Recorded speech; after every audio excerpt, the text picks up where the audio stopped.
So we have the notorious breaking Toyota condenser line clip. And so here I am. So this last week I've had 4 shops reuse or improperly put this clip in and had it blow off on vehicles that were filled with YF refrigerant. And since we're talking $400, $500 per vehicle that loses their charge on YF just because the shop reuses an old clip or the guy didn't properly put it on and he didn't get that little clip and that snap and watch the clip flare out when it comes out.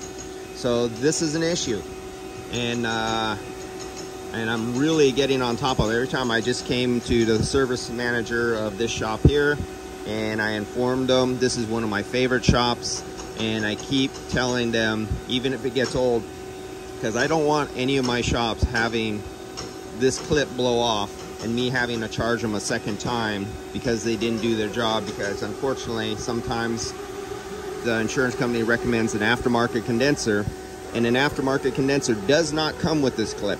An aftermarket condenser does not come with the 2 new O-rings that are supposed to be changed on here.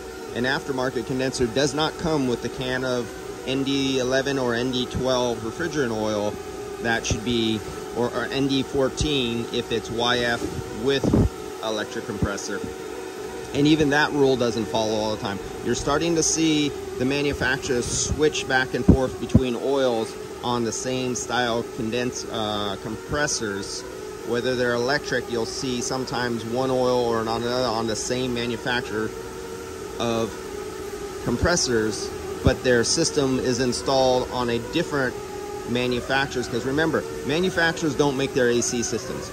Manufacturers get it from a third party like Bosch or Senko or Kian or some other company. But manufacturers, their engineers, they are not the ones who actually design and develop the AC systems themselves. They might specify a size to the manufacturer for somebody else, a third party, to make up the lines, to make up the condensers, the compressors, the evaporators, the whole HVAC case. But they themselves do not make them.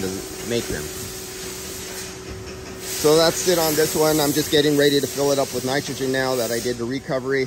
And here's a 2022 Honda Accord, and you don't get to see them looking like this too often. But it's a hybrid, and you can see the electric compressor here. And you can see this is a good shop. I'm at Select Auto Body. This is an excellent shop. This is an excellent shop for their customers. This is an excellent shop for their employees. This is one of the few good shops where the owner takes pride in his work and he actually tries to get training and sits down with his guys and gets them all the tools and equipment and make sure they know what they're doing. Very few shops do that. You'd be really surprised.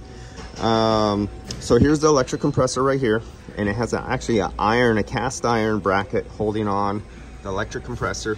Here's the high voltage coming down, going into the connector back there. You got your muffler right here. Here's your suction line. This is the discharge line that you see going right here that goes to the top of the condenser. And then this will be the liquid line coming out of the bottom of the condenser right here.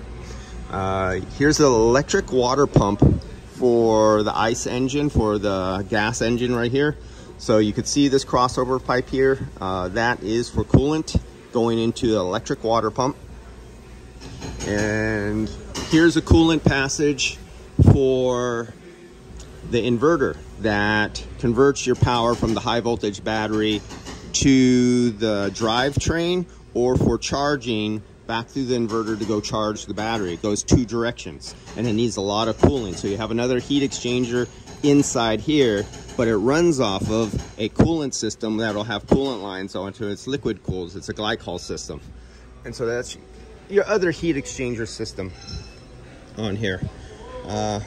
Yeah, so you guys don't get to see them too much like this in this situation. It's really nice, clean, and open to look at.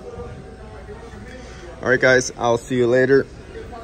Throw some nitrogen in this one so these guys can take it apart.